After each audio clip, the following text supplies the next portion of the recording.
Hi hello नमस्ते। आप देख रहे हैं सैन्य सारांश चैनल। आज इस वीडियो में आपका स्वागत है। आज हम बात करेंगे रूस यूक्रेन युद्ध के बारे में, कुछ ताजा तरीन खबरें, रोचक खबरें। साथ ही साथ आज फिर से हम आपको थाईलैंड और कंबोडिया के बारे में कुछ अपडेट्स देंगे। हालांकि अपडेट्स तो बहुत सारी हैं, बात करने के लिए बहुत सारी बातें की जा सकती हैं, लेकिन कुछ बातें हम डिटेल में नहीं करेंगे। ज़्यादातर बातें हम उतनी ही करेंगे जितनी आवश्यक है, क्योंकि वीडियो बहुत लंबी मैं करना नहीं चाहता। कम शब्दों में ज्यादा जानकारी मैं देना चाहता हूँ। ओडेसा ओब्लास्ट से एक वीडियो निकल कर आया था, protest against the power outages is under way. क्योंकि बिजली की सप्लाई हो नहीं पा रही है यूक्रेन के अलग अलग इलाकों में, इसी कारण से बहुत सारे प्रोटेस्ट देखने को मिलते हैं। आम जनता में भारी आक्रोश देखने को मिलता है। रूस की धरती में देखें, क्राइमिया से लगा हुआ ये इलाका है। यहाँ पर एक वीडियो निकल कर आया था जो कि मैंने आपको दिखाया। एक ये यूक्रेनियन ड्रोन हमला स्पॉट किया गया था यहाँ पर, और इसके बाद हम फिर आगे बढ़ते हैं। रिपोर्ट देख लेते हैं आज जरूर। हाँ, नीपर ग्रुप ऑफ फोर्सेस की रिपोर्ट में 40 यूक्रेनियन सैनिकों का नुकसान लिखा था। ये मारे गए सैनिक और घायल सैनिकों को जोड़ दे तो ये संख्या निकल कर आ जाती है। आगे बढ़ते हैं। हुलियापोल शहर में एक सफलता निकल कर आती है। सामने के मैदानी इलाके में, ये खेत खलिहान के इलाके हैं जो कि कर दिए गए हैं रूसी सेना के नियंत्रण में। इसके वीडियो सबूत निकल कर आए थे। और रिपोर्ट की बात करते हैं। रिपोर्ट इसमें है वॉस्टो ग्रुप ऑफ फोर्सेस की, जिसमें कि 220 यूक्रेनियन सैनिकों का नुकसान का इसमें जिक्र है।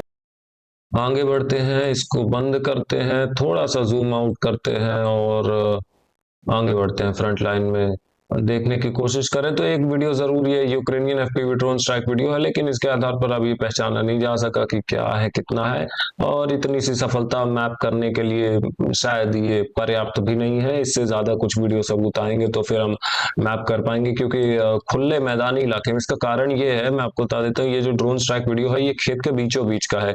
और खेत के बीचों बीच में यहाँ पर पेंट नहीं किया जा सकता है, क्योंकि यहाँ पर कोई रूसी सैनिक रुकेगा नहीं। अगर ये बमबारी यहाँ पर ट्री लाइन्स में, पेड़ों की शाखाओं में होती, यानी पेड़ों के नीचे छुपे होते रूसी सैनिक, तो फिर एक बार को की जाती मतलब सफलता मैप रूसी सेना के खाते में। लेकिन क्योंकि ये खेत के बीचों बीच में रूसी सैनिक मौजूद थे जिन पर बमबारी की यूक्रेनियन ड्रोन्स ने, और वो रूसी सैनिक मारे गए, जिस कारण से ये वीडियो निकल कर आया था। लेकिन हाँ, इसी कारण से ये सफलता के तौर पर भी इसको काउंट नहीं किया गया है। सेंटर ग्रुप ऑफ फोर्सेस की रिपोर्ट देखें तो 420 यूक्रेनियन सैनिकों का इसमें जिक्र है।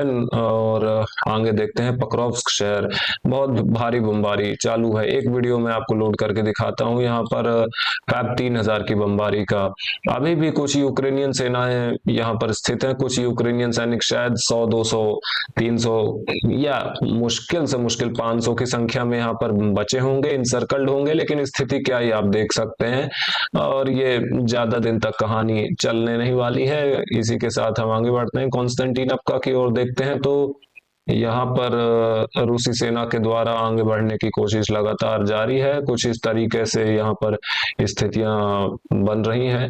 आगे बढ़ते हैं और हम सिवियर्स्क की ओर देखते हैं। सिवियर्स्क में यू ग्रुप ऑफ फोर्सेस की रिपोर्ट, इसमें देखें 130 यूक्रेनियन सैनिकों का जिक्र है। सफलता तो कुछ है नहीं, इसलिए हम आगे बढ़ेंगे, क्योंकि हमें ज्यादा बातें करनी है और समय कम है हमारे पास। निचले कुपियांस्क इलाके में देखते हैं। ये एक सफलता खेत खलिहान के इलाके में निकल कर आई थी। एफपीवी ड्रोन स्ट्राइक वीडियोस के आधार पर ये सफलता मैप की गई है। यहाँ पर काफी तरीके से एडवांसमेंट करने की कोशिश कर रही है रूसी सेना। एक एरो मैंने आपको ये दिखाया और एक एरो ये है। कुछ इस तरीके से यहाँ पर अभियान चल रहा है रूसी सेना का। धीरे धीरे आगे बढ़ गए हम और कुपियांस्क की ओर आ गए। कुपियांस्क शहर में ज़ेपैट ग्रुप ऑफ फोर्सेस की रिपोर्ट, जिसमें कि 210 यूक्रेनियन सैनिकों का नुकसान का जिक्र है। इसके अतिरिक्त और कोई सफलता तो है नहीं, इसलिए अब हम और बात नहीं करेंगे। वोपचांस्क शहर में बहुत कुछ खास नहीं, आज कुछ निकल कर नहीं आया है। कल तो सफलता निकल कर आई थी। और यहाँ पर शायद मेरे ख्याल से युग ग्रुप ऑफ फोर्सेस की रिपोर्ट मुझे मिली नहीं, लेकिन नहीं, युग नहीं, सीवर ग्रुप ऑफ फोर्सेस, यानी हम जिसको कहते हैं नॉर्थ ग्रुप ऑफ फोर्सेस की रिपोर्ट। लेकिन ठीक है, नॉर्थ ग्रुप ऑफ फोर्सेस की रिपोर्ट में ऐसा कुछ खास बहुत ज्यादा होता भी नहीं है, नॉर्मल सी होती है। जैसे नीपर ग्रुप ऑफ फोर्सेस और नॉर्थ ग्रुप ऑफ फोर्सेस की रिपोर्ट बहुत खास होती भी नहीं है। एयर डिफेंस फोर्सेस की बात करें, 20 यूक्रेनियन ड्रोन्स मार गिराए गए थे, ऐसा इसमें जिक्र है बीते 24 घंटे का। और इसके अलावा कोई रिपोर्ट है नहीं, तो ये संख्या यहीं पर आकर खत्म हो जाती है। कुछ राजनीतिक खबरें एक दो बता देता हूं, जरूरी बातें। राष्ट्रपति पुतिन ने बताया था कि Russia will certainly achieve it's goal in the SMO.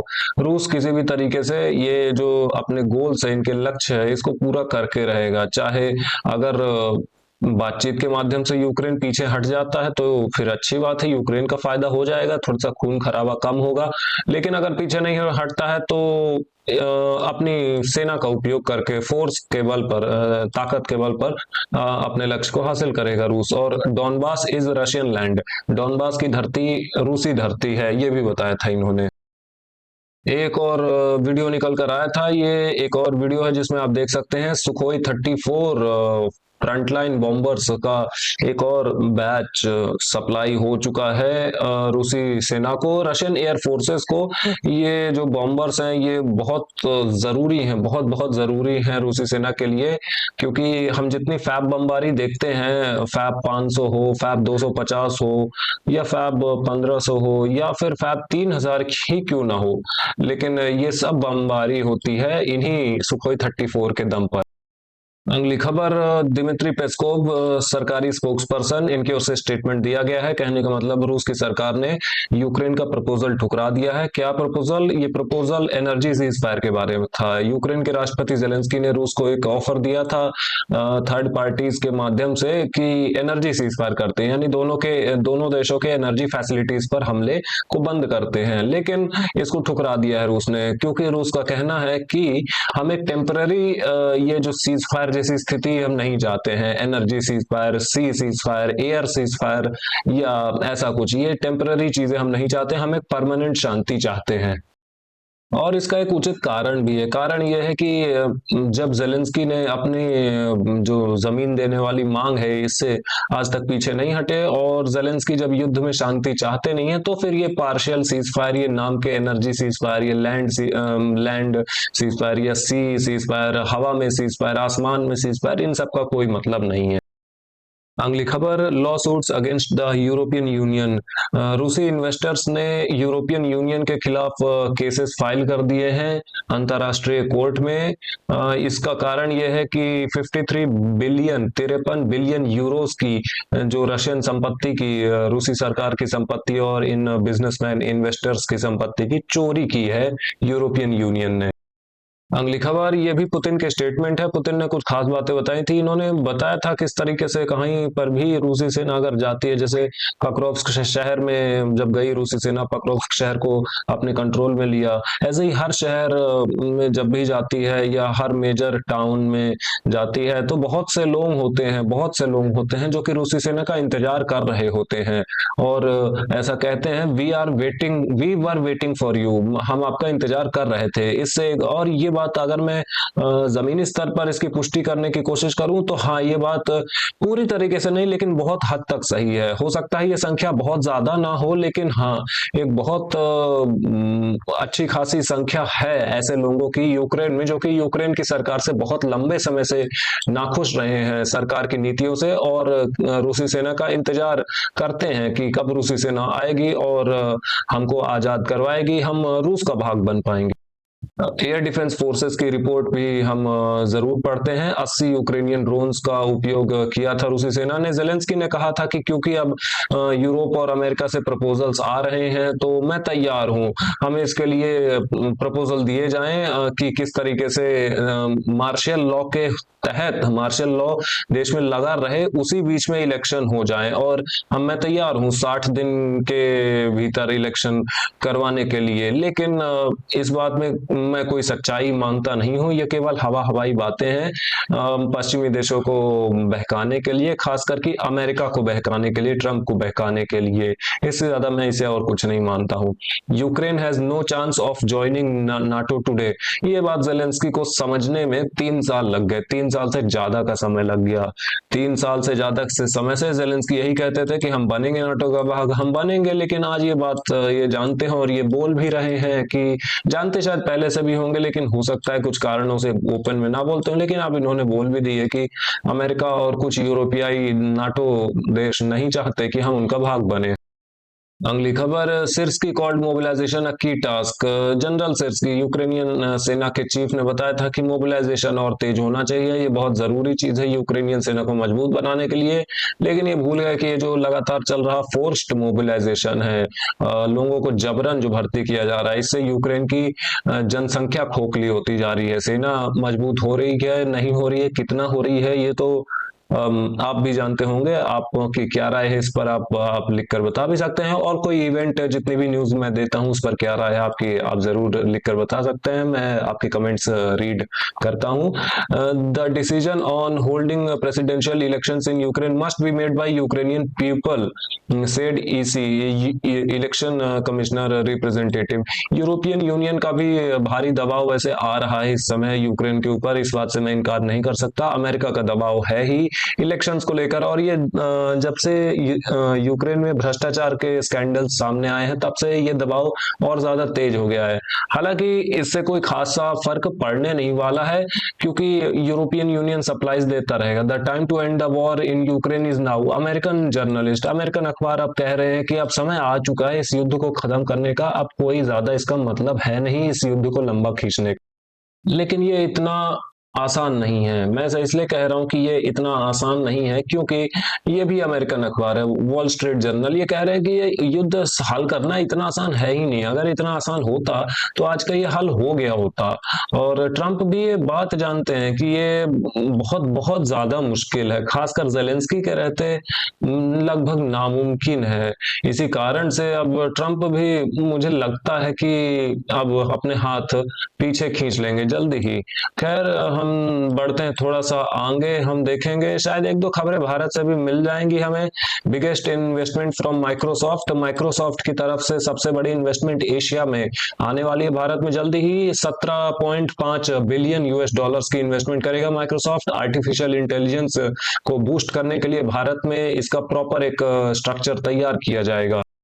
अब बात करते हैं हम कंबोडिया थाईलैंड की। कंबोडिया थाईलैंड में युद्ध 2 दिन से चल रहा है और ये रुकने का नाम नहीं ले रहा है। क्लैशेस कहां पर हो रही हैं ये मैं अप्रोक्सीमेट आपको बताता हूँ। ये देखिए, ये कंबोडिया है, ये थाईलैंड है। ये जो स्टार आइकन्स आप देख पा रहे हैं ये वो जगह हैं जहां पर बहुत भीषण युद्ध के हालात चल रहे हैं। और थाईलैंड की ओर से ये बात बता भी दी गई है कि अब कोई मतलब नहीं है एक्चुअली में अब ये चीज शांति वार्ता का, कि अब शांति वार्ता होगी या ऐसा कुछ होगा, शायद यही न्यूज थी। हाँ, फॉरेन मिनिस्टर का मैंने करके लिखा है, लेकिन जो न्यूज है वो मैंने कुछ दूसरी चिपका दी होगी। मैं आपको ये बता भी देता हूँ वो न्यूज क्या थी। वो न्यूज यही थी कि थाईलैंड के फॉरेन मिनिस्टर, विदेश मंत्री ने कहा था कि डिप्लोमेसी के लिए कोई जगह नहीं है इस युद्ध में। ये स्थिति ऐसी है कि अब डिप्लोमेसी नहीं होगी।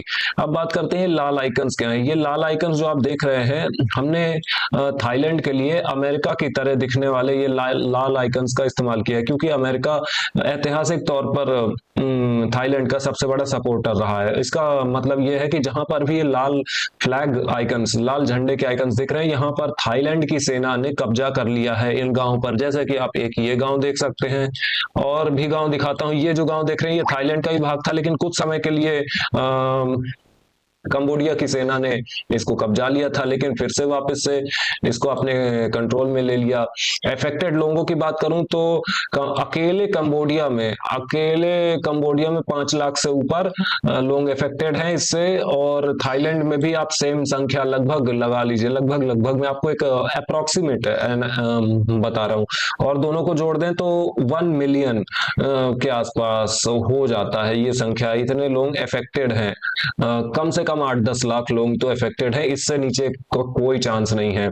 और आप देख सकते हैं, अगर गिनती करने की भी मैं कोशिश कर लूं तो बहुत सारे हैं गांव, 1 2 3 4 5 6, बहुत सारे हैं। लेकिन कहने का मुख्य मतलब मैं बताऊं, समरी बताऊं, ये युद्ध लंबा चलने वाला है ऐसा मुझे लगता है, क्योंकि थाईलैंड के विदेश मंत्री ने बोल दिया है कि जब तक हम कंबोडिया की सेना को पूरी तरीके से ध्वस्त नहीं कर देते, इनकी जो कैपेबिलिटीज है, ताकत है, इसको बिल्कुल तहस नहस नहीं कर देते, हम नहीं रुकने वाले हैं किसी भी स्थिति में, और शांति वार्ता के लिए अब कोई जगह नहीं है। ये जो वीडियो आपने देखा, ये कंबोडिया के अटैक हेलीकॉप्टर्स के द्वारा रॉकेट्स लॉन्च किए जा रहे थे थाईलैंड की आर्मी की, और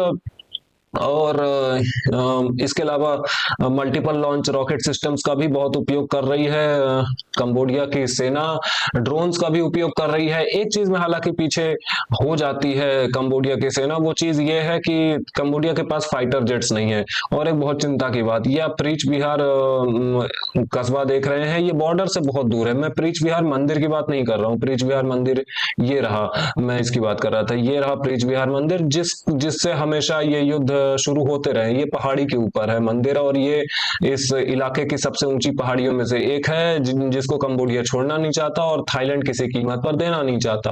और भी बहुत से कारण हैं, ये केवल एक ही कारण नहीं है, ये बहुत कॉम्प्लेक्स है और इसको समझना बहुत ज्यादा मुश्किल है, यूक्रेन से भी थोड़ा सा ज्यादा ही मुश्किल है एक्चुअली। और बहुत से कारण है इसके पीछे। लेकिन यहाँ पर ये बॉर्डर से बहुत दूर ये गांव है, जहां पर थाईलैंड के टैंक्स देखे गए थे। ये आप देख पा रहे हैं, थाईलैंड के टैंक्स हैं। इधर जो एंट्री है, एंट्री गेट है इसका शहर का, इसको तोड़ दिया था। और ये टैंक्स ने तो यहाँ पर अपनी मौजूदगी दिखा दी है, लेकिन मैं इसका अनुमान लगाने के लिए दूरी बताता हूँ, कितनी दूरी है। लगभग बॉर्डर से बात करते हैं, बॉर्डर से बात करेंगे तो 74 किलोमीटर तक हो जाती है। 74 थोड़ा कम कर देते हैं, लगभग हम 70 काउंट कर लेते हैं अप्रोक्सीमेटली, हालांकि इसमें 71 है, लेकिन हम फिर भी थोड़ा कम करके 70 किलोमीटर बता देते हैं। कुछ इलाकों में थाईलैंड की सेना के टैंक्स जो हैं, ये 70 किलोमीटर तक अंदर घुस आए हैं और मौजूद हैं। और ये बहुत चिंता की बात है। राजधानी के आसपास ये देखिए, ये जो भी अजीब सा नाम है, ये राजधानी कंबोडिया की, इसके पास के जो कस्बे हैं, यहाँ पर लगातार बमबारी कर रहा है थाईलैंड, क्योंकि थाईलैंड के पास फाइटर जेट्स हैं, F-16 फाइटर जेट्स हैं, और भी कुछ फाइटर जेट्स हैं। टोटल संख्या 40 के आसपास है। कंबोडिया के पास कोई फाइटर जेट्स नहीं है। इसलिए देखते हैं आगे क्या होता है। मैं आपके लिए ऐसे लगातार अपडेट्स लाता रहूंगा, कोशिश करूंगा कि पॉसिबल हो तो इस युद्ध की अलग से वीडियोस में बना दिया करूंगा, जिससे कि यूक्रेन युद्ध के साथ ये मिक्स ना हो। यूक्रेन की अलग से वीडियोस आएंगी और इसकी अलग से वीडियोस आएंगी। इस वीडियो के लिए इतना ही। लाइक करें, सब्सक्राइब करें, शेयर करना मत भूलिएगा। ऐसे इंफॉर्मेटिव वीडियोस रोजाना देखने के लिए। Have a good day, bye bye.